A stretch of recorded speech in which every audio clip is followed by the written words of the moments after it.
नमस्कार दोस्तों, आप सभी लोग का directstudy.com में स्वागत है। दोस्त मैं बता देना चाहता हूँ, आज सेट नंबर 2 करने जा रहे हैं क्लास 9th और 10th शिक्षक के लिए दोस्त। स्टेट का जो भी लोग एग्ज़ाम देने वाले हैं, अभी या बाद में, किसी भी समय देने वाले हैं, 2024 में दें आप 2025 में, डज़न्ट मैटर। इसलिए मैं ये बात बोल रहा हूँ, क्योंकि आप देख सकते हैं बुक में लिखा हुआ है ऑलरेडी 2024-25 के लिए ये है। इसलिए क्योंकि ये विज्ञान का ना क्वेश्चन चेंज नहीं होते हैं। प्रीवियस ईयर क्वेश्चन है, सारे क्वेश्चन वो हैं जो आपको कहीं न कहीं अभी एग्ज़ाम में आ चुके हैं। मिशन क्रैश कोर्स चल रहा है एक, जिसमें कि मिशन सरकारी नौकरी चल रहा है। मैं रोहित कुमार आप सभी लोग का स्वागत करता हूँ इस प्लेटफ़ॉर्म पे। मैं अपने बारे में थोड़ा-सा बता दूँ, आज के सेशन शुरू करने से पहले। दोस्त मेरा नाम रोहित कुमार हुआ और मेरे ऑफ़लाइन कोचिंग चलते थे जो कि अब ऑनलाइन में शिफ्ट हो गए हैं और सारे बैचेज़ ऑनलाइन ले रहा हूँ। साथ में मैं ये बताना चाहता हूँ कि आज से नहीं, 2009 से ही स्टार्ट किया था क्लास लेना। 2020 से मैंने जनरल कॉम्पिटिशन पढ़ाना स्टार्ट किया।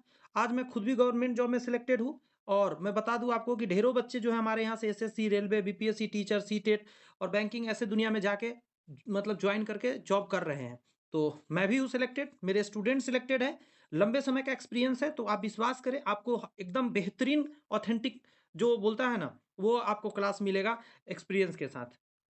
और भी बता दूँ कि चैनल पे आप जाएँगे तो प्लेलिस्ट बना हुआ है स्टेट का, उसमें आप देखेंगे तो शिक्षण कला का वीडियो आ चुका है, 2 सेट अभी तक मैं डाल चुका हूँ, जिसमें 50 क्वेश्चन आते हैं। ये क्लास 9-10th के लिए भी होते हैं, 11-12th के लिए होते हैं, यानी पेपर 1, पेपर 2 दोनों में आते हैं ये, ठीक है? इसका ख्याल रखेंगे आप। बहुत ही बढ़िया से समझाया है, बहुत बढ़िया तरीका से एक्सप्लेन किया हुआ है, आप जाके इसे देखिए। पूरा मैं किताब को कंप्लीट कराने वाला हूँ। तो आज की क्लास शुरू करता हूँ। आज क्लास शुरू करते समय ये बता दूँ ये कब का है, तो आप देख लीजिए ज़रा। 8 सितंबर 2023 में फर्स्ट शिफ्ट में पूछा गया क्वेश्चन है। अ, माध्यमिक शिक्षक पात्रता परीक्षा बिहार स्टेट 2023 विज्ञान हम लोग करने जा रहे हैं। तो आइए शुरुआत करते हैं।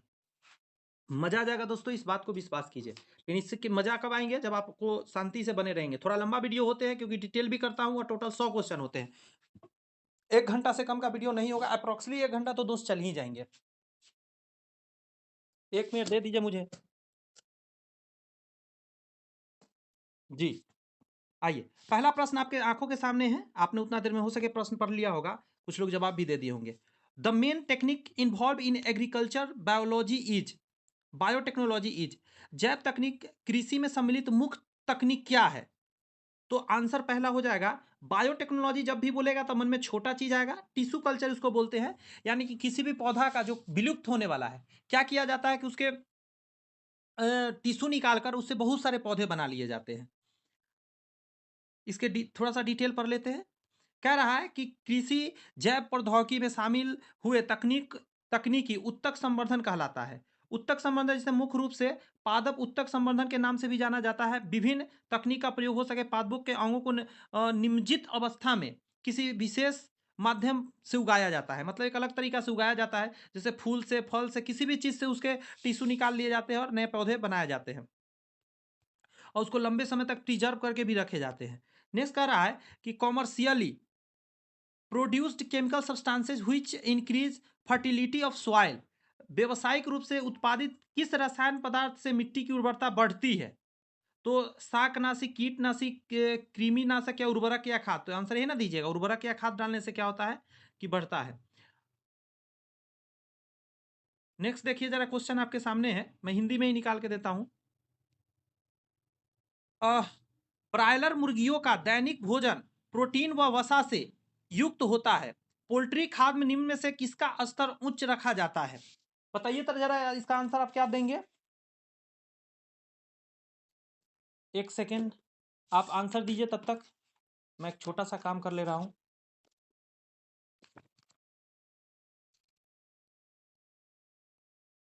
क्वेश्चन मैं रिपीट कर देना चाहता हूं।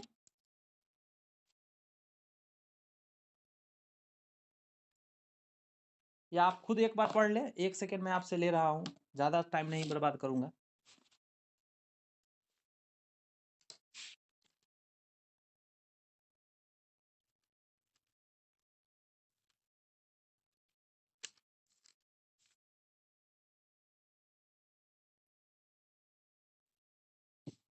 आइए फिर से पढ़ते हैं। ब्रायलर मुर्गियों का दैनिक भोजन प्रोटीन व वसा से युक्त होता है। पोल्ट्री खाद्य में निम्नलिखित किसका स्तर उच्च रखा जाता है? मुर्गी को अब बड़ा करना है। कौन ऐसा चीज ज्यादा दिया जाएगा जिससे बड़ा हो जाएगा? तो ध्यान रखिएगा, विटामिन ए और विटामिन के जो है पहला ऑप्शन है, यही आंसर हो जाएगा। इसका बहुत ज्यादा ख्याल रखा जाता है।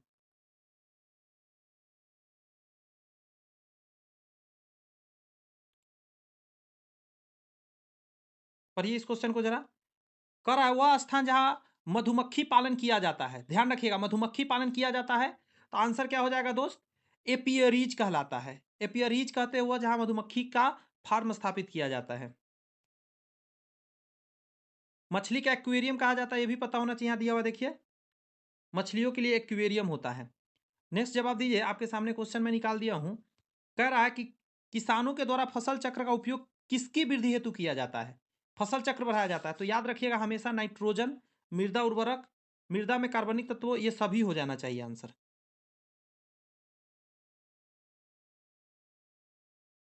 इसका आंसर ए क्यों दिया है? एक सेकेंड, जरा फिर से पढ़ते हैं, क्वेश्चन में कुछ मैं गलत पढ़ लिया क्या? क्वेश्चन कह रहा है कि किसानों के द्वारा फसल चक्र का उपयोग किसकी वृद्धि हेतु किया जाता है? तो सॉइल का फर्टिलिटी तो सही है। ऑर्गेनिक कंटेंट ऑफ सॉइल, मृदा में कार्बनिक तत्वों का प्रयोग, ये भी सही है। नाइट्रोजनस कंटेंट ऑफ सॉइल, ये भी सही है। देखिए एगो बात बता दूं, नीचे अगला है ऑल ऑफ द एबव। मैं आंसर पहले पढ़ता हूं, मुझे लग रहा है कि इसका आंसर होना चाहिए डी, सभी होने चाहिए। बट क्यों ए दिया गया है उसको पढ़ते जरा। किसानों के द्वारा मिट्टी के उर्वरता में वृद्धि के लिए फसल चक्र का प्रयोग किया जाता है। किसी निश्चित में एक निश्चित अवधि के अंतराल पर फसलों में ऐसे क्रम को उगाया जाता है जिसके भूमि उर्वरता शक्ति न्यूनतम ह्रास हो, फसल चक्र कहलाता है। फसल चक्र निर्धारण में यह स्थान रखा जाता है कि कम गहरी जड़ वाली फसलों के गहराई जड़ वाले फसलों को उगाया जाता है, जैसे अरहर के बाद गेहूं तथा दलहनी फसलों के बाद गेहूं उपजाया जाता है। माफी चाहते हैं दोस्त, हम जिस थ्योरी पर हम सोच रहे थे वो मेरा थ्योरी फेल हो गया यहाँ पे। आंसर दोस्त पहला ही इसमें होगा, क्योंकि ये थोड़ा अलग तरीका से सोच कर आंसर दिया गया है। देखिए असल में क्या होता है कि उर्वरा शक्ति जब हम बोलते हैं तो उसमें ये सारी चीज़ अपने आप आ जाती है, इंक्लूड हो जाती है। बात समझ में आई? ये ऑप्शन नहीं रहता तब हम ये सब मारते हैं। यहाँ पे ऑलरेडी करा मृदा उर्वरता को बढ़ाने के लिए। तो इसमें एगो चीज़ और ध्यान रखिए कि दो तरह का पौधा मतलब बोया जाता है। जैसे आप समझ लीजिए, उसको मैं समझा दूँ अच्छे से। जैसे ये मान लेते हैं मिट्टी का लेयर है, एक पौधा पहली बार उगाया गया जो इतना जड़ गया अंदर में, अगली बार जो पौधा बोया जाएगा जिसका जड़ थोड़ा ज्यादा अंदर में जाए, ऐसा पौधा उपजाया जाता है। निम्नलिखित में से कौन सा मैग्नीशियम का दूध है? मैग्नीशियम का दूध के नाम से किसे जानते हैं? तो आंसर दीजिएगा आप, MgOH का हॉल्ट वाइस, MgOH का हॉल्ट वाइस के मैग्नीशियम का दूध बोलते हैं। जब इसको घोरिएगा ना तो एकदम मिल्की हो जाता है, दूध के जैसा हो जाता है। फोटोग्राफी में निम्नलिखित में से किस अम्ल का प्रयोग किया जाता है? फोटोग्राफी में किसका प्रयोग किया जाता है? तो आंसर दीजिएगा आप, ऑक्जेलिक अम्ल का प्रयोग किया जाता है। इसका सूत्र यहाँ नीचे, सूत्र कहाँ दिया गया है? हाँ यहाँ देखिए, C2H2O4। ऐसे सूत्र माफी चाहते हैं, सूत्र आएंगे नहीं एग्जाम में, बस मैंने बताया है कि ये सूत्र है। ऐसा मत सोचिए सूत्र आपके एग्जाम में आएंगे। अंगूर में कौन सा अम्ल सबसे प्रचुर मात्रा में पाया जाता है? अंगूर में, तो जवाब आप देंगे कि सर अंगूर में सबसे प्रचुर मात्रा में जो पाया जाता है वो आंसर है टार्ट्रिक अम्ल पाया जाता है। अब आपको यहाँ जान लीजिए किसमें क्या पाया जाता है, इसको मैं कहूँगा लिख के भी रख लीजिए आप। जैसे सिरका जो होता है, सिरका में एसिटिक अम्ल होता है, लाल चींटी में फॉर्मिक अम्ल होता है, दही खट्टा दूध में लैक्टिक होता है, नींबू या संतरा में होता है साइट्रिक अम्ल, और इमली में टार्ट्रिक अम्ल होता है। इसका थोड़ा सा ध्यान रखना है। फिर से एक बार रिवाइज कराता हूँ। सिरका में क्या होता है? तो एसिटिक अम्ल होता है। लाल चींटी में क्या होता है? फॉर्मिक अम्ल होता है। दही एवं खट्टा दूध में क्या होता है? लैक्टिक अम्ल होता है। नींबू तथा संतरा में साइट्रिक अम्ल होता है। और इमली में क्या होता है? टार्ट्रिक अम्ल होता है। ध्यान रखिएगा इस बात को। मैग्नीशियम रिबन को जलाने से पहले रगड़ा जाता है, क्योंकि इस पर निम्नलिखित में से क्या हो जाता है, किसका स्तर चढ़ जाता है? तो मैग्नीशियम ऑक्साइड जो होता है उसका इसके ऊपर एक लेयर चढ़ जाता है। ऑक्सीजन के संपर्क में आने से आंसर हो जाएगा, माफी चाहते हैं गलत लग गया, यहाँ देखिए, बेसिक मैग्नीशियम ऑक्साइड जो होता है वो क्षारीय मैग्नीशियम ऑक्साइड चढ़ जाता है उसके ऊपर। उसको नहीं जब तक घसिएगा सरेस माल से, तब तक वो नहीं फिर काम करेगा। नेक्स्ट जवाब दीजिए, आपके सामने क्वेश्चन है, थोड़ा सा धुंधला जैसा बट आपको फिर भी देखते हैं। नीचे दिए हुए समीकरण किस प्रकार का अभिक्रिया है? ये पढ़िए और अभिक्रिया पता करिए कौन सा अभिक्रिया हो रहा है। तो आप देख रहे होंगे कि जो चीज़ इस पर था वो इस पर आ गया, और जो इस पर था वो इस पर चला गया, ऐसा चेंज हो गया। देखिए यहाँ पे कुछ चीज़ इधर उधर चेंज हो गया, तो जब ऐसे चेंज हो जाता है द्वि विस्थापन अभिक्रिया के अंतर्गत इसको रखा जाता है। सी आंसर हो जाएगा, ठीक है। विस्थापन हो गया, इस पर से उस पर से इस पर। नेक्स्ट कह रहा है निम्नलिखित में से कौन सा गंधीय सूचक नहीं है, मतलब गंध का सूचक देने वाला इसमें से नहीं है। तो आंसर हो जाएगा मीठा आलू। वैसे लौंग का तेल, प्याज, वनैला, विनैला, ये सब में क्या है, सुगंध है विशेष प्रकार का, लेकिन आलू, मीठा आलू में, स्वीट पोटैटो में ऐसा कुछ नहीं है।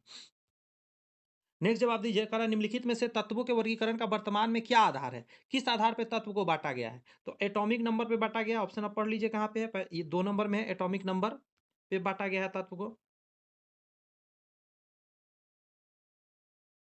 बहुत सारे क्वेश्चन है दोस्त, 100 क्वेश्चन रहते हैं, 100 क्वेश्चन आते हैं स्पेसिफिक सब्जेक्ट से, साइंस वाले का। कोई आर्ट्स वाले तो उसको आर्ट्स से आएगा 100 क्वेश्चन, ध्यान रखिएगा। निम्नलिखित में से कौन तत्व अधिक अस्थाई है, स्टेबल कौन सा तत्व है, तो आंसर करिएगा आप ऑर्गन। आर्गन ज़्यादा स्टेबल है, क्योंकि ये ना देखिए 2 8 8 करके इसका है, 8 दूनी 16 17 18, टोटल 18 इसका है। बातम कक्षा में 8 है, इसलिए ये स्टेबल है, अक्रिय गैस के अंतर्गत इसको रखा गया है। इनमें से कौन सा अक्रिय गैस का इलेक्ट्रॉनिक विन्यास है। अक्रिय गैस में हमेशा याद रखिएगा कि इलेक्ट्रॉनिक विन्यास जानने के लिए आपको ये जानना होगा। 2 8 18 2 आंसर हो जाएगा। क्यों है इसको भी पढ़ते हैं नीचे। आइए पूरा मैं दिखा दिया आपकी स्क्रीन पे। प्रकृति में पाए जाने वाले नोबेल गैस, जिसको अक्रिय गैस के नाम जानते हैं, इसकी संख्या 6 है। हीलियम है, नियॉन है, आर्गन है, क्रिप्टन है, जेनन है और रेडन है।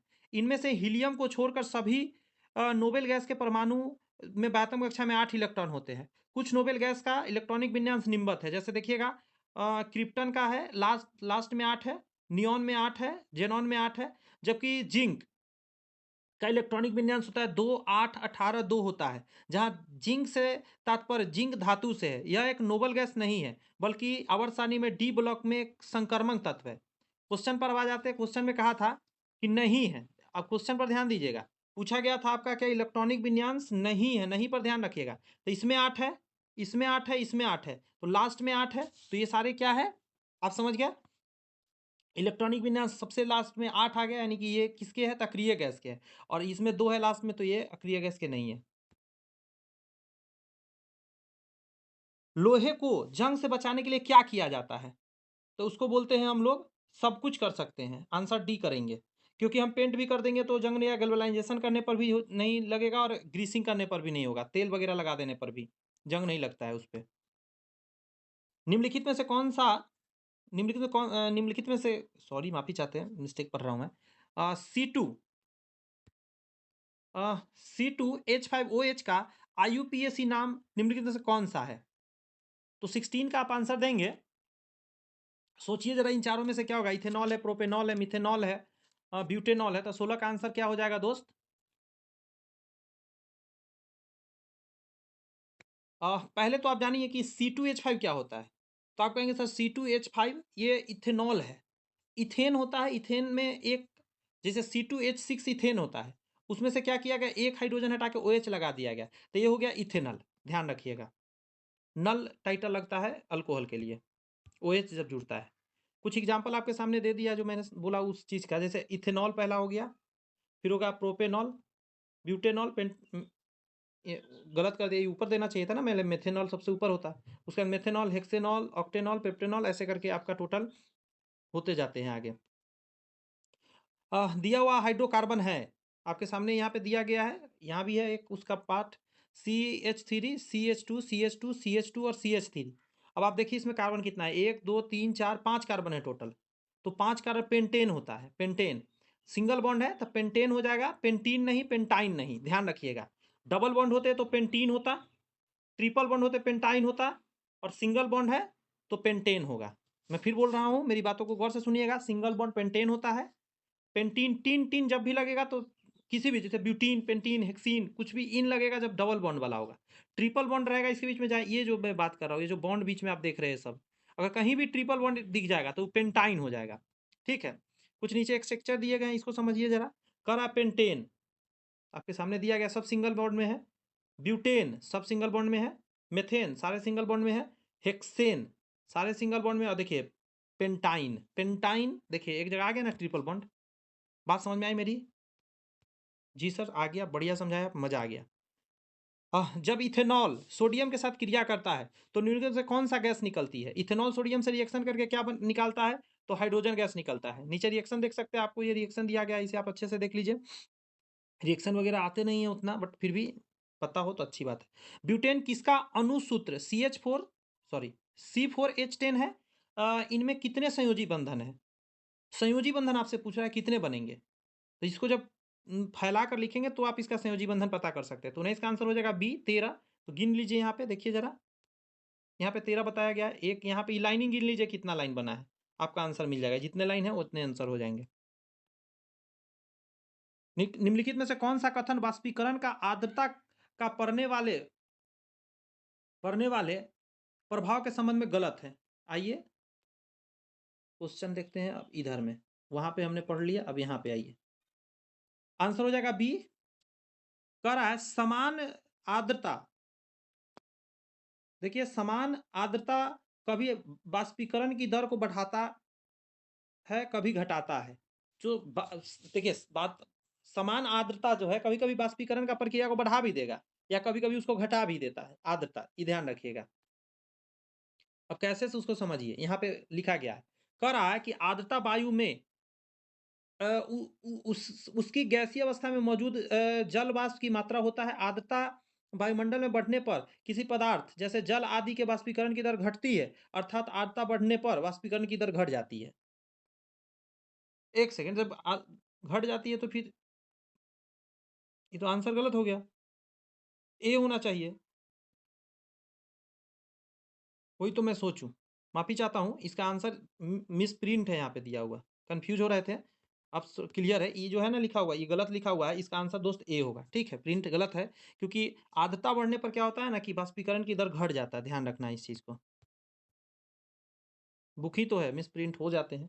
कह रहा है निम्नलिखित में से कौन सा वस्तु उष्मा का अच्छा चालक है? उष्मा का अच्छा चालक कौन सा है? मतलब किस जिसमें अच्छे से गर्मी जाता हो। प्लास्टिक, थर्मोकोल, लकड़ी का बुरादा, शीशा। सोचिए जरा। गजब ऑप्शन बनाता है भाई। इसमें से हमको तो समझ में नहीं आ रहा कैसे होगा। प्लास्टिक में थर्मोकोल, लकड़ी का बुरादा, शीशा। प्लास्टिक, थर्मोकोल, लकड़ी का बुरादा, और कांच में थर्मोकोल उष्मा का एक अच्छा चालक है। थर्मोकोल एक ताप शुष्कहट प्लास्टिक है। इसका उत्पादन पॉलिस्टाइरीन नामक एक संश्लेषित एरोमेटिक हाइड्रोकार्बन बहुलक से किया जाता है, जबकि पॉलिस्टाइनिक नामक स्टाइरीन नामक मोनोमर एल्मल एकलब एकलक से प्राप्त किया जाता है। पता नहीं है क्या लिखा गया लास्ट में जाके, लेकिन मैं ये बता देना चाहता हूँ कि ये क्वेश्चन मुझे डॉट लग रहा है। ठीक है, इस क्वेश्चन को आप रहने दीजिए। ये क्वेश्चन में कुछ लग रहा है मिस प्रिंटिंग है। गलत नहीं बताना चाहता, इसमें कुछ इधर उधर प्रिंट हो रखे हैं। नेक्स्ट जरा क्वेश्चन पर ध्यान दीजिए। कह रहा है जल का क्वथनांक होता है, बॉइलिंग पॉइंट जल का आपका पूछ रहा है कितना पे खौल जाता है? तो हर कोई जानता है 100 डिग्री पे जल खौलने लगता है। नेक्स्ट बताइएगा जरा। गैस को द्रव में परिणित किया जा सकता है। गैस को द्रव में परिणित किया जा सकता है, तो क्या होगा? कैसे करेंगे? दाब बढ़ाकर या ताप बढ़ा घटाकर। दोनों काम करके आप, या तो ताप को घटा दीजिए तो भी गैस द्रव में बदलेगा, या प्रेशर कर देंगे तो भी। आप कहेंगे सर इसका एग्जाम्पल दीजिए ना, तो देखिए, गैस को आप ठंडा करेंगे ना फ्रिज वगैरह में रख के, तो पानी में बदल जाएगा। और आप देखते होंगे ऑक्सीजन वगैरह या गैस वगैरह हम लोग के घर पे आता है। एलपीजी का फुल फॉर्म क्या होता है? लिक्वाफाइड पेट्रोलियम गैस। तो उसको क्या होता है, हाईली कंप्रेस्ड कर दिया जाता है। ऑक्सीजन गैस को भी टंकी के अंदर हैवी प्रेशर किया रहता है, अंदर में लिक्विड रहेगा। हिलाएंगे ना आप टंकी को तो आपको लगेगा जैसे पानी अंदर भरा हुआ है, लेकिन जब वो बाहर निकलेगा तो फिर क्या हो जाते हैं, क्योंकि प्रेशर में अंदर रहते हैं, तो बाहर आने के बाद वो फिर से गैस में बदल जाते हैं। और 0 डिग्री तापमान डैश के बराबर होता है। तो ये सब चीज़ पता होना चाहिए। कितना के बराबर होगा? तो आंसर देंगे आप 273 डिग्री केल्विन। वैसे डिग्री केल्विन नहीं लगते हैं, 270 डिग्री, 273 केल्विन सिर्फ हो जाएंगे। 0 डिग्री सेल्सियस तापमान का मान केल्विन पैमाने पर 273 डिग्री, सॉरी 273, वही ना, गलती प्रिंट है भाई, माफी चाहते हैं, बार बार गलती प्रिंट हो रहा है। थोड़ा आपको लग रहा होगा कि सर क्या कर रहे हैं, लेकिन क्या करूँ, गलती प्रिंट है तो उसको सही करना पड़ता है। यहाँ देखिए, पॉइंट होना चाहिए। 273.15 के होता है। कैल्विन के साथ डिग्री नहीं लगता। ये जो यहाँ पे डिग्री लगा हुआ है ना, ये गलत लगा हुआ है, यहाँ नहीं होना चाहिए। और सबसे बड़ी बात है कि यहाँ पे सेल्सियस है, देखिए यहाँ सी लिखा गया है और यहाँ केल्विन नहीं, यहाँ सी होता, तभी डिग्री सेल्सियस दिया हुआ है। बात समझ में आया? प्रिंट फिर इसमें भी इधर उधर प्रिंट है दोस्त मेरे, बात समझ में? मैं आपको बता देता हूँ अपना तरफ से कि ये पूरे गलत है, इधर उधर प्रिंट सब कुछ हो रखे। रुक जाइए एक सेकंड मुझे दीजिए, मैं इसको सही करता हूँ। कह रहा है 0 डिग्री तापमान पर डैश के बराबर होता है दोस्त। देखिए यहाँ पे देखिए 0 डिग्री सेल्सियस तापमान मान केल्विन पैमाने पर 273.15 केल्विन के बराबर होता है। तो 273 आप सीधा मान लेते हैं इसको कि 273 केल्विन हो जाएगा। तो ऑप्शन नंबर सी को मार दीजिए, 273 केल्विन लिखा गया इसमें अच्छे से, बट इसमें ना ये गलत प्रिंट किया गया है। बी नंबर को छोड़ दीजिए, सी नंबर तो, डी नंबर तो होंगे नहीं, और पहला नंबर भी नहीं होंगे। 0 डिग्री कह रहा है तो ये भी नहीं होंगे, यानी आंसर सी आपके हो जाएंगे।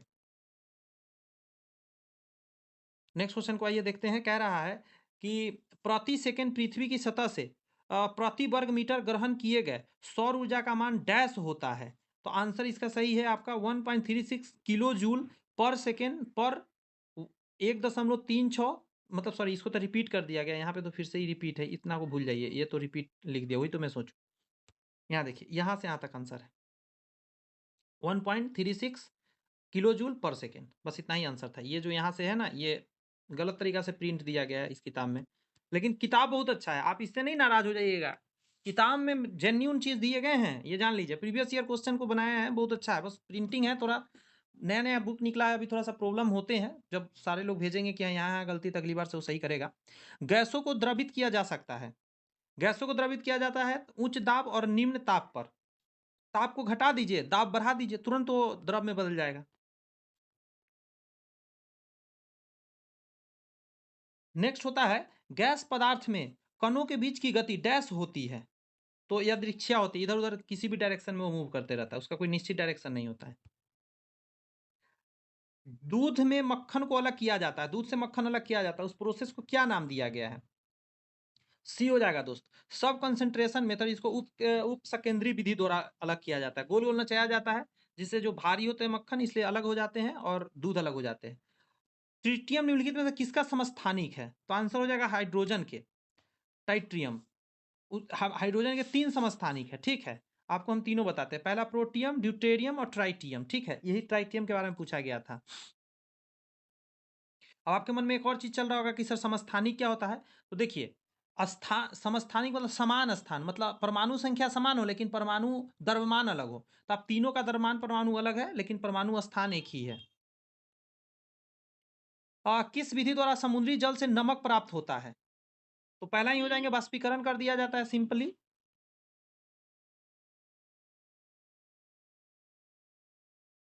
नेक्स्ट कह रहा है कि 11x23 के परमाणु में न्यूट्रॉन की संख्या कितनी है? तो इसका निकालने का तरीका, इन दोनों को घटाइए, आंसर आपका चला जाएगा। न्यूट्रॉन निकालने के लिए तो दोनों को घटाना रहता है, 23 में से 11 को घटाएंगे, 12 आपका आंसर आ जाएगा। नेक्स्ट जवाब दीजिए। कह रहा है निम्नलिखित में से कौन सा एकल संयोजी रेडिकल है? एकल संयोजी आपसे पूछ रहा है तो आंसर हो जाएगा सभी, ये सभी एकल है। अब एकल रेडिकल क्या होता है उसको समझाता हूं, यहाँ देखिए। प्रत्येक यौगिक 2 या 2 से अधिक अवयवों से मिलकर बना होता है, इस अवयवों में स्वतंत्र आवेश होते हैं। तो जैसे आप सोडियम क्लोराइड आप देखेंगे तो सोडियम एक अपना इलेक्ट्रॉन देगा और क्लोरीन एक ले लेगा, तो एक दिया एक लिया ना, इसीलिए ऐसा इसको कहा गया है। ये जो ऊपर में लिखा गया था, ये जो लाइन लिखा गया है, एक कल इसी पर्पज से लिखा गया है, एक इलेक्ट्रॉन लेने देने वाला। आगे कह रहा है कि अल्फा कण आवेशित होता है, तो हमेशा याद रखिएगा ये धन आवेशित होता है अल्फा कण।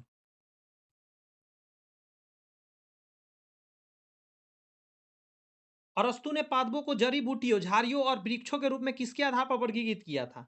तो बहुत आसान था इसका, रूपात्मक चरित्र, यानी उसको जैसा वो दिखा उस हिसाब से नाम दिया था। जड़ी बूटी मतलब जिसको श्रब्स बोलते हैं, हर्ब्स बोलते हैं, झाड़ी बोलते हैं, पेड़ बोलते हैं, ऐसे करके उन्होंने बांटा था। निम्नलिखित में से कौन कवक के उदाहरण है? कवक आपसे पूछ रहा है तो आंसर क्या दीजिएगा? सभी। प्यूसिनिया, ईस्ट, टोडेस्टोल, ये सारे क्या है? कवक है, फंगस जिसको बोलते हैं। नेक्स्ट कह रहा है कि दोहरा निषेचन अद्वितीय है, दोहरा निषेचन अद्वितीय है तो बताना है आपको, तो आंसर हो जाएगा एंजियोस्पर्म्स। या double fertilisation is unique to, मतलब 2 बार फर्टिलाइजेशन होता है, तो कहता आवर्त बीजी जो होते हैं पौधे को, जिसको कि एंजियोस्पर्म्स बोलते हैं, पौधे को आमतौर पर पुष्पीय पौधे के रूप में जाना जाता है, मतलब जिसमें फूल लगने वाले होते हैं। एंजियोस्पर्म पादपों में प्रजनन अंग उसके पुष्प में स्थित होते हैं, उसमें संवहन तंत्र अति विकसित होता है और इसके द्वारा दोहरे निषेचन यानी डबल फर्टिलाइजेशन दृष्टिगत होता है। ये सामान्यतः स्थलीय पादप होते हैं, चना, मटर, सेम, सरसों, अरहर ये सारे चीज में होते हैं। उसी तरह कह रहा है कि लहसुन, गेहूं, धान आदि में बीजपत्री पादप होते हैं, मतलब ये सब एक बीजपत्री है, वो द्विबीजपत्री है। मतलब उसके बीज को जब खोलेंगे ना तो 2 पीस निकलेगा, चना को खोलिएगा तो 2 पीस निकलेगा, लेकिन गेहूं में एक ही पीस होता है। जल संवहनी प्रणाली में केंद्रित क्या है? तो आंसर क्या हो जाएगा आपका? इकाइनोडर्मेटा, पानी के अंदर होने वाला रहने वाला ये सब है, समुद्री, इसमें स्टार फिश वगैरह आ जाते हैं। नेक्स्ट जवाब दीजिए कि प्रोकैरियोटिक कोशिका में डीएनए होता है, तो आंसर दीजिएगा आप not enclosed bye nuclear membrane. मतलब जितना भी प्रोकैरियोटिक होते हैं उसमें क्या होता है ना कि न्यूक्लियर मेम्ब्रेन से वो घिरे नहीं होते, बस यूं ही मूव करते रहते हैं पूरे सेल के अंदर। नेक्स्ट जवाब दीजिए, निम्नलिखित में से कौन सा एकल झिल्ली से घिरा हुआ है? एकल झिल्ली से घिरा हुआ है तो आंसर हो जाएगा लाइसोसोम, यह एकल झिल्ली से घिरा हुआ है। नेक्स्ट जवाब दीजिए जरा, कह रहा है कि माइटोकॉन्ड्रिया किसका स्थल है? तो यहीं पे एनर्जी निकलते हैं, तो इसके लिए आंसर दीजिएगा एरोबिक श्वसन के लिए, मतलब ऑक्सीजन की उपस्थिति में अच्छे से यहाँ पे क्या होता है, श्वसन होता है और हमें एनर्जी मिलता है, इसीलिए powerhouse of the cell भी कहा जाता है माइटोकॉन्ड्रिया को। राइबोसोम किसके लिए केंद्र स्थल है? तो आंसर क्या दीजिएगा? प्रोटीन संश्लेषण होता है राइबोसोम के अंदर। अच्छा क्वेश्चन था, एग्जाम में पूछा जाता है इसको। एरेनकाइमा पौधे के लिए सहायता होता है, तो ये आंसर देता है, आंसर हो जाता है हाइड्रोफाइट्स में उछाल प्रदान करने के लिए, मतलब बाहर निकलने के लिए। होता क्या है ना कि हम आपको समझाते हैं एरोनकाइमा पर, मैं इसका सॉल्यूशन थोड़ा सा पढ़ के समझाता हूँ क्या ये मैं बोला।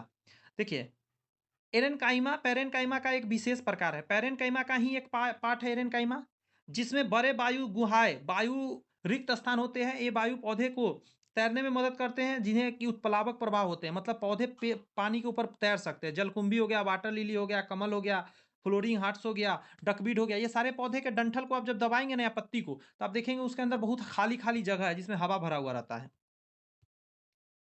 नेक्स्ट कहता है, निम्नलिखित में से कौन अफ्रीकन स्लीपिंग सिकनेस का रोग कारण जीव है? अच्छा क्वेश्चन है, जिसको बोलते हैं ट्रिपेनोसोमा। इसके दौरान वहाँ पे स्लीपिंग सिकनेस हो जाता है, सोने का कुछ बीमारी हो जाता है उसके अंदर। नेक्स्ट जवाब दीजिए, बढ़िया क्वेश्चन है।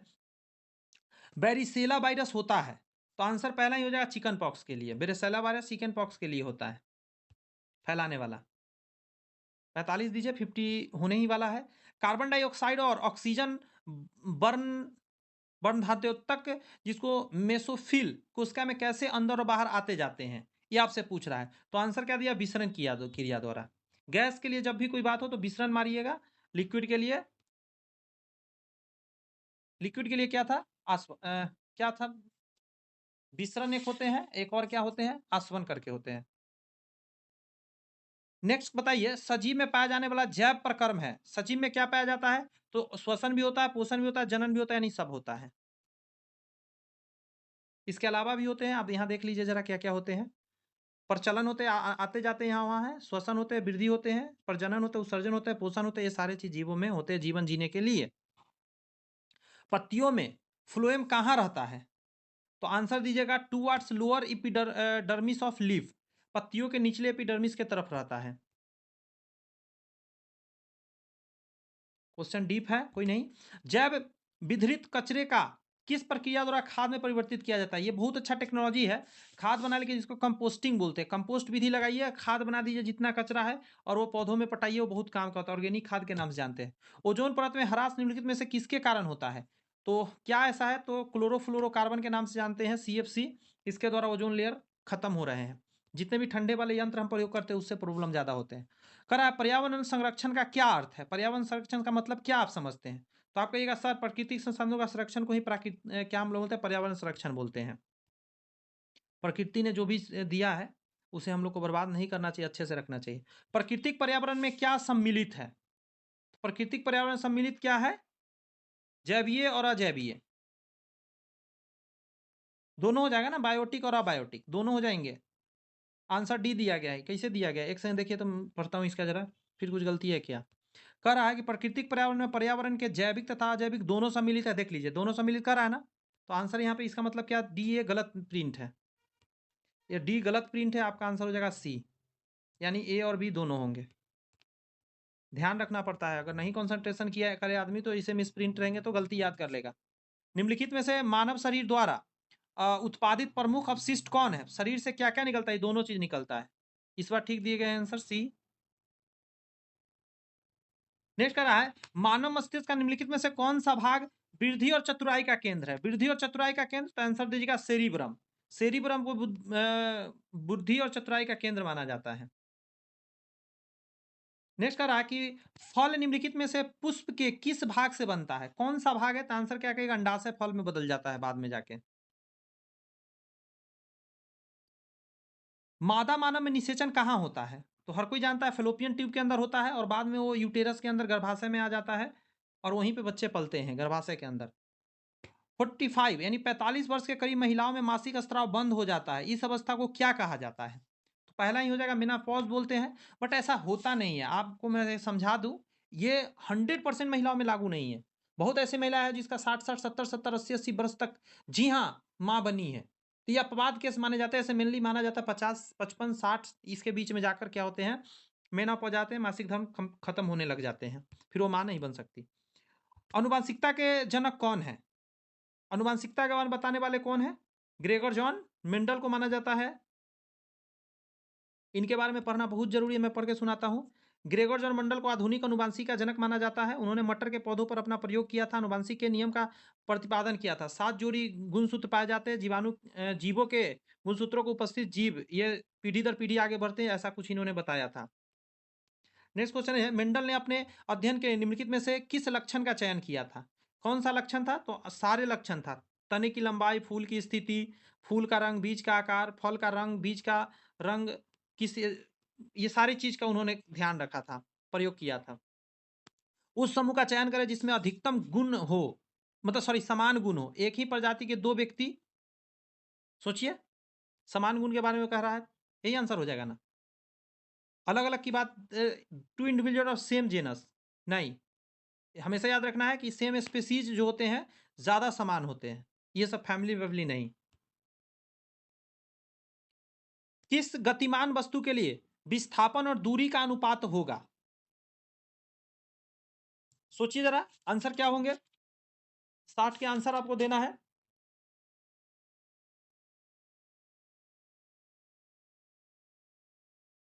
फिर से पढ़िए क्वेश्चन।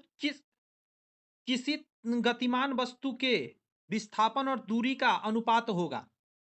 विस्थापन और दूरी का अनुपात क्या होगा? ग्रेटर देन हमेशा एक से ज्यादा होगा। अब ऐसा इसलिए होता है क्योंकि देखिए, दूरी हमेशा बड़ा हो सकता है विस्थापन से, विस्थापन के बराबर हो सकता है लेकिन उससे नीचे नहीं जा सकता। यहाँ पे एक क्वेश्चन दिया गया, इसे सॉल्व करते हैं। कह रहा एक बस, यहां से हिंदी स्टार्ट है, एक बस की चाल 10 सेकेंड में 36 किलोमीटर पर आवर से 72 किलोमीटर पर आवर हो जाता है, तो इसका त्वरण क्या है? मतलब स्पीड बढ़ रही है। अब देखिए जरा, पहला कितना है, इतना, और बाद वाला इतना है, टाइम इतना है। फॉर्मूला होता है, बहुत आसान फॉर्मूला होता है। देखिए V1 माइनस V2 यहाँ पे किया गया है, बटा के नीचे T1 डाला जाता है, टाइम डाला जाता है। दोनों घटाएंगे 36/10 यानी 3.6 मीटर पर सेकेंड स्क्वायर। ये भी ध्यान रखना है, इसका ये यूनिट गलती ना हो, ऑप्शन में यूनिट इधर उधर दे देता है और बच्चे गलत मार देते हैं कभी कभी हड़बड़ में। कह रहा है जब किसी पेड़ की शाखाओं को हिलाया जाता है तो पके हुए फल शाखा से अलग होकर गिर जाते हैं, यह किसका रीजन है? तो पहला ही आंसर हो जाएगा न्यूटन गति का प्रथम नियम लगता है, जड़त्व का नियम, जो रुका है वो रुका ही रहना चाहता है, जो मोशन में रहना चाहता है। तो फल एक तरह से लटका हुआ है, वहीं पे रुका रहना चाहता है, डाली हिल जाता है, डाली अलग हो जाता है, फल वहीं रहना चाहता है, इसलिए टूट जाता है। नेक्स्ट 63 का आप जवाब देंगे। कह रहा है कि रॉकेट किस संरक्षण सिद्धांत का कार्य करता है? रॉकेट जो है किसका कार्य करता है? तो आंसर क्या दीजिएगा? संवेग का काम करता है, ये ध्यान रखिएगा। सॉरी, क्वेश्चन आप खुद देख रहे होंगे कितना बेहतरीन है। बहुत ऐसा क्वेश्चन है जो पहली बार आप देख रहे होंगे। गुरुत्वाकर्षण के नियम के अनुसार गुरुत्वाकर्षण बल लगता है, कहाँ लगता है? तो कुछ भी द्रव्यमान वाले किन्हीं दो पिंडों पर, उसमें द्रव्यमान होना चाहिए, द्रव्यमान होगा तो लगेगा ही लगेगा। फॉर्मूला यहाँ देख लीजिए, बहुत आसान है, मैं जल्दी जल्दी बना देता हूँ। एक यहाँ है, एक यहाँ है, इसके बीच में मान लेते हैं यहाँ से यहाँ सेंटर से सेंटर मिला हुआ है, यहाँ पे है दोस्त आर, और इसका M1 और इसका m2, तो बस इसका निकालने का फॉर्मूला आ गया यहाँ पे। फोर्स इसके बीच में कितना लग रहे होंगे, तो ये बराबर हो जाएंगे G m1 m2 बटा, यहाँ नहीं खींचा है, बटा खींचना चाहिए था, m1 m2 बटा आर स्क्वायर। जी का मान हमेशा फिक्स होता है, याद रखिएगा 6.67 इंटू 10⁻11 न्यूटन मीटर स्क्वायर पर केजी स्क्वायर। ये याद अच्छे से रखिएगा, ये आता है एग्जाम में, 6.67 इंटू 10⁻11 न्यूटन मीटर स्क्वायर पर केजी स्क्वायर। ठीक है, 65 का आंसर दीजिए आप। कह रहा है कि चंद्रमा के सतह के नजदीक दो अलग अलग द्रव्यमान की वस्तुएं मुक्त रूप से गिर रही हो तो क्या होगा। तो पहला ही आंसर हो जाएगा, किसी भी क्षण उसका वेग समान होगा, मतलब हर वक्त उसका समान वेग होगा। 66 का जवाब दीजिए जरा, पढ़िए क्वेश्चन क्या है, आधा क्वेश्चन यहाँ है, आधा अलग क्वेश्चन है, मैं पढ़ देता हूं। m और 4m द्रव्यमान की दो वस्तुएं समान गतिज ऊर्जा से चलायमान हो तो उसके वेग का अनुपात क्या होगा। वेग का अनुपात आपसे पूछ रहा है, तो इसको सॉल्व करना पड़ेगा। आइए इसका सॉल्यूशन देखते हैं। देखिए जरा, कह रहा एक ठो m1 एक ठो m2 है, पहला का m दे दिया है और दूसरा का 4m दिया हुआ है, और आपको v1 v2 पूछ रहा है। तो हम ये जानते हैं कि सबसे पहले k बराबर होता है हाफ mv स्क्वायर, यहाँ बराबर का साइन बीच में लगा है, हाफ mv स्क्वायर होता है, तो m1 v1 कर देंगे। उसी तरह k2 जब निकालेंगे तो half mv m2 v2 square हो जाएगा। अब यहाँ पे k1 k2 बराबर, दोनों को बराबर करेंगे, इससे ये कट जाएंगे। आगे जब हम रेशियो निकालेंगे तो ये, यहाँ देखिए, ये भी इस तरफ के भी के, ये जो भी है इसके भी के नीचे आ जाएगा, यहाँ पे देखिए, और इधर से जो 2 है वो ध्यान रखिएगा इधर आ जाएंगे। बात को समझिएगा जरा, मैं कैसे बताऊं, आप खुद थोड़ा सा इसको समझिए, तो बेसिक कैलकुलेशन थोड़ा समझना पड़ेगा। ये दो जो है इस तरफ के दो है, इससे कट जाएंगे। ये जो दो है, मैं बता रहा हूँ, दोनों दो पर फोकस कीजिए, ये दो इस दो से कट जाएंगे, मतलब 1/2 कट जाएंगे। 4 इधर में बचा हुआ है, m से m कट जाएंगे, तो v1 v2 बराबर क्या आ जाएगा 4/1। तो इधर भी स्क्वायर है, इधर भी स्क्वायर कट जाएंगे, तो क्या आ गया 2/1। यहाँ बटा बटा नहीं दिख रहा है, इन दोनों के बीच में बटा है, तो आंसर आ जाएगा 2:1। जिस ऑप्शन में था वही आंसर हो जाएगा। कैलकुलेशन खुद से थोड़ा सा देख लिया कीजिए, कैलकुलेशन यहाँ बताना थोड़ा सा मुश्किल होता है हल्का। 400 न्यूटन वजन की एक लकड़ी ऊर्ध्वाधर सीढ़ी पर चढ़ते हैं, सॉरी लड़की है, लकड़ी नहीं। अगर जी का मान 10 मीटर पर सेकेंड स्क्वायर हो तो 2 मीटर सीढ़ी चढ़ने में लड़की द्वारा किया गया कार्य क्या होगा। बहुत आसान है, आइए इसका सोल्यूशन जल्दी जल्दी देख लेते हैं, छोटा सा है। देखिए सबसे पहले 400 न्यूटन कह रहा है, जी का मान हम जानते हैं 10 मीटर पर सेकेंड स्क्वायर होता है। लड़की का द्रव्यमान निकालने के लिए हम क्या करेंगे, 10 से भाग देंगे, 40 केजी निकल के लड़की का द्रव्यमान आ गया। हाइट है 2 मीटर, फॉर्मूला हम लोग जानते हैं mgh होता है, बस इसको डाल दीजिए, आंसर निकल के आ जाएगा 800 जूल आंसर। किसी वस्तु का गतिज और स्थितिज ऊर्जाओं के योग को क्या उसकी कहेंगे, तो आंसर कहेंगे यांत्रिक ऊर्जा उसको कहेंगे। यांत्रिक ऊर्जा ऐसे भी दो प्रकार का होता है, स्थितिज और गतिज। नेक्स्ट जवाब दीजिए जरा 69 का, बढ़िया क्वेश्चन है कि एक वस्तु एक ऊंचाई से मुक्त रूप से गिर रहा हो तो आधी ऊंचाई ने x/2 तक आने के पश्चात उस वस्तु में क्या घटना होगा। आधा दूरी तक आने के बाद क्या घटना होगा से आपसे पूछ रहा है। मैं इधर दिखा देता हूं, और जो बातें हैं यहां से देख लीजिए आप, ऑप्शन यहां पे है, तो आंसर देंगे आप आधी स्थितिज ऊर्जा और आधी गतिज ऊर्जा उस समय उसके पास रहेगा। ठीक है, इस क्वेश्चन का बताइए, 900 केजी पर मीटर क्यूब घन का एक ठोस तेल पर तैर रहा है तथा वह तेल 1000 केजी पर मीटर क्यूब घन के पानी पर तैरता है, तो तेल का घनत्व केजी पर मीटर स्क्वायर में होना चाहिए, कितना होना चाहिए। फिर से समझ लीजिए, क्वेश्चन बढ़िया है, लेयर अलग अलग बने हुए हैं। कह रहा है कि 900 केजी पर मीटर क्यूब घनत्व का एक ठोस तेल पर तैर रहा है, यानी कि तेल के ऊपर ऐसे तैर रहा है, ऊपर में कोई चीज है, तथा वह तेल इतना, मतलब 1000 केजी पर मीटर क्यूब घन के पानी पर तैर रहा है, मतलब यहाँ पानी है, ये नीचे पानी है, यहाँ इसके ऊपर में तेल तैर रहा है। ठीक है, मैं इसका कलर चेंज करके बताता हूँ, ये तेल है, ठीक है, ये तेल है, और इसके ऊपर में तो वस्तु है, ये है। अब कह रहा है कि आपको बताइए घनत्व तेल का निकाल के, बहुत आसानी से आप निकाल लेंगे, कहेंगे बस यही काम करना था। देखिए ठोस का घनत्व दिया गया है, जल का घनत्व दिया, तेल का निकालना है। आपको हमेशा ध्यान रखना है, इसके लिए आपको क्या करना होगा कि चूंकि कम घनत्व वाले पदार्थ अधिक घनत्व वाले द्रव की सतह पर तैरता है, सही बात है। यहाँ पर ठोस यानी कि 900 केजी पर मीटर क्यूब तेल की सतह पर तैर रहा है, तेल पानी 1000 केजी पर मीटर क्यूब की सतह पर तैर रहा है, अतः स्पष्ट है कि तेल का घनत्व क्या है 900 केजी पर मीटर क्यूब है। से इतना के मध्य स्थित यानी 950 हो सकता है। मतलब उसके बीच में है ना, दोनों का दिया है, तेल का नहीं दिया था, तेल उसके बीच का होगा, बीच में कुछ भी हो सकता है, मिडिल मान लिया, 950 मान लिया। ऑप्शन के हिसाब से मैं बोल रहा हूं कि 950 माना है, ऐसा नहीं सोचे अपना मन से माना है, क्योंकि 850 कम हो जाएगा, जो कि होना नहीं चाहिए, ज्यादा भी नहीं होना चाहिए, उसके बीच में ही होगा। एक तरल जिसका घनत्व मरकरी के घनत्व से 2 गुना है, ठीक है भाई, दुगना है, का उपयोग बैरोमीटर में किया जाता है, तब एक वायुमंडल दाब दाब द्रव के कितना सेंटीमीटर के बराबर होगा। अच्छा क्वेश्चन है, आसानी से निकाल लीजिएगा। आइए सबसे पहले हम देखते हैं यहाँ क्या दिया है, घनत्व दिया है, रो असल में पढ़ते हैं इसको, घनत्व रो, पारे का घनत्व रो है और द्रव का घनत्व 2 रो है। प्रथम स्थिति में एक वायुमंडलीय दाब जो है P बराबर होता है 76 इंटू 2 रो इंटू जी ग्रेविटेशन। द्वितीय स्थिति में द्रव का वायुमंडल इतना हो जाएगा, क्योंकि दिया नहीं गया है, दोनों का आपस में जब इक्वल करेंगे तो जो कटेंगे उसको काट उठ के एच का माना जाएगा आपका 38 सेंटीमीटर। जो ऑप्शन में होगा उसको टिक करना था। वैसे तरल पदार्थों के मामले में जो पात्र के दीवारों को गीला नहीं करते हैं, कोई ऐसा द्रव है जो पात्र के दीवार को गीला नहीं करते हैं, यानी जान लीजिए उसका आंसर ये हो जाएगा, ससंजन बल का मान असंजस बल से अधिक होता है। इसको थोड़ा समझ लीजिए क्या है इस बल के बारे में। उस तरल पदार्थ के मामले में जो बर्तन की दीवार में गीला नहीं करता है उसे हम लोग क्या कहते हैं, ससंजस बल, मुख्यतः असंजस बल की तुलना में प्रबल होता है। पारा देखिए, पारा कांच की सतह को गीला नहीं कर सकता, क्योंकि पारे के अणुओं के मध्य लगने वाले ससंजक बल पारे के व कांच के अणु के बीच मध्य लगने वाले ससंजक बल की तुलना में प्रबल होता है। कहने का मतलब है कि दोनों के जो कण है आपस में नहीं चिपकेंगे, अलग अलग रहेंगे, क्योंकि आपस में ही कस के चिपके होते हैं इतने कि दूसरे में नहीं चिपक पाते हैं। नेक्स्ट कर रहा है, अगर अगर किसी ध्वनि तरंग की चाल 340 मीटर पर सेकेंड हो तथा आवृत्ति 1700 हर्ट्ज हो तो तरंगदैर्घ्य लेमडा का मान सेंटीमीटर में होगा।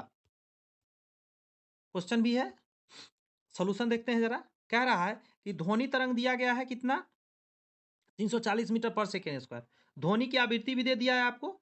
अब कह रहा है आप निकाल के बताइए हमको कि ध्वनि तरंगों की तरंगदैर्घ्य क्या होगा। तो सबसे पहले जरा ये तरंगों के गति के बारे में भी बराबर होता है आवृत्ति गुने तरंगदैर्घ्य। तो तरंगदैर्घ्य बराबर अगर फॉर्मूला निकालेंगे गति बटा आवृत्ति हो जाएगा। तो बस इसको कुछ नहीं करना था, भाग तो देना था। बस देखिए 340 को 1700 से भाग देंगे, 0.2 मीटर आएगा, इसको सेंटीमीटर में 20 सेंटीमीटर आप कहेंगे, ऑप्शन में था उसको टिक करना था। कह रहा है कि किसी एकांक क्षेत्रफल से 1 सेकेंड में गुजरने वाले ध्वनि ऊर्जा को क्या कहेंगे। तो इसको क्या बोलते हैं हम लोग, तीव्रता बोलते हैं उसको, 1 सेकेंड में कितना तेजी से गुजर गया।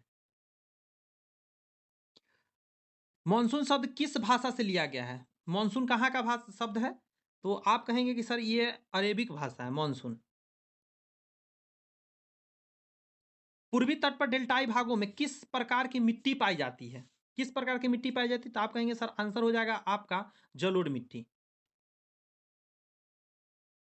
विश्व में सबसे अधिक वर्षा किस स्थान पर होता है, तो हर कोई जानता है मासिनराम में होता है, मेघालय इंडिया में ही है वो जगह। निम्नलिखित में से कौन सा ओजोन परत का मुख्य कार्य है, ओजोन परत का मुख्य कार्य आप बताइए, अगर आप बता पाएंगे तो आप कहिएगा अल्ट्रावायलेट किरण को रोकना, यही तो मेन काम है उसका, पहला ही ऑप्शन हो जाएगा। पृथ्वी के पृथ्वी के वायुमंडल में पाई जाने वाली गैसों में नाइट्रोजन की मात्रा कितना है, नाइट्रोजन के सबसे ज्यादा मात्रा है 78.08% है, सबसे ज्यादा नाइट्रोजन ही है। नेक्स्ट कह रहा है कि वायु प्रदूषण से मानव का कौन सा अंग सर्वाधिक प्रभावित होगा, तो फेफड़ा होगा, लाजमी है, वायु प्रदूषण से फेफड़ा ही तो प्रभावित होगा, वायु तो फेफड़ा में ही जाता है।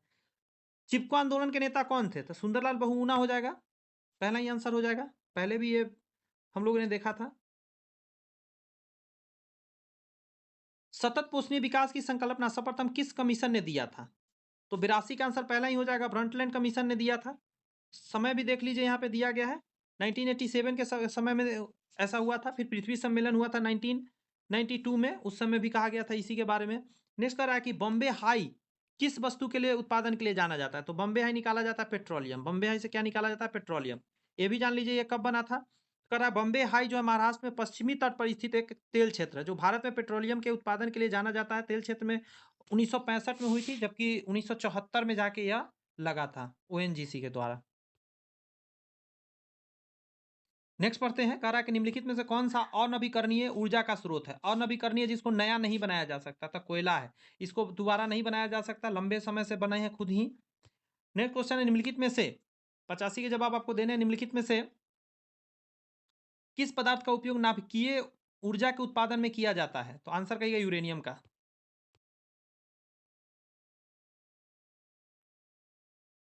सलाल जल विद्युत उत्पादन केंद्र भारत के किस राज्य में स्थित है? तो आंसर हो जाएगा कश्मीर में यह है। विद्युत ऊर्जा का व्यापारिक मात्रा है, विद्युत ऊर्जा को यूनिट में नापते हैं हम लोग, यूनिट में ही ना आता है लेने के लिए।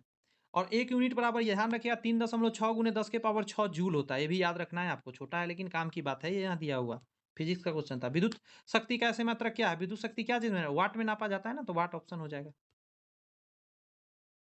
नेक्स्ट कह रहा है कि विद्युत प्रतिरोधकता का ऐसे मात्रक, तो विद्युत प्रतिरोधकता, प्रतिरोध नहीं पूछा है, प्रतिरोधकता ओम मीटर, प्रतिरोध का है ओम और प्रतिरोधकता अलग चीज है, ध्यान रखिएगा।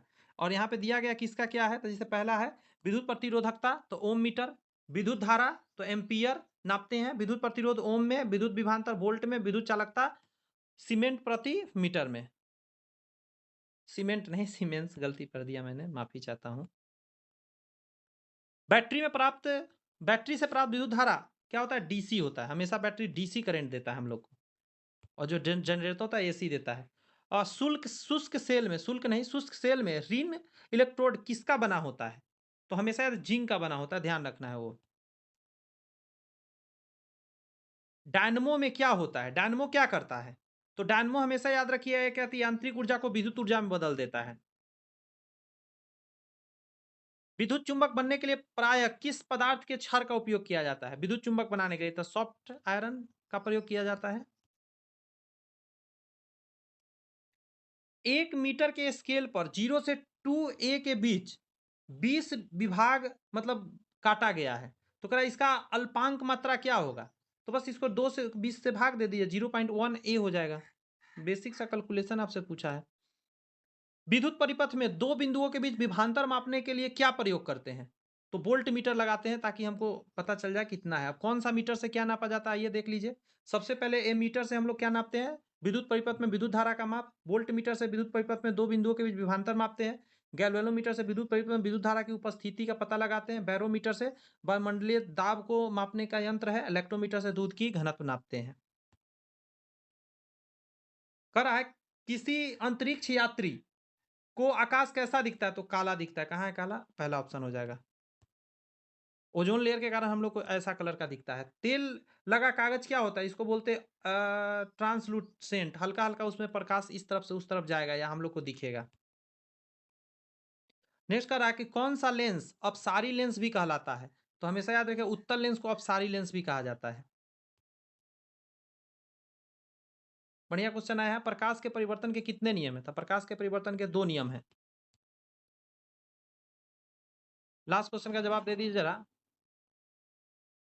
बढ़िया क्वेश्चन है। 100 नंबर। लेंस की शक्ति की इकाई क्या है? तो डायोप्टर से नापते हैं लेंस की शक्ति को।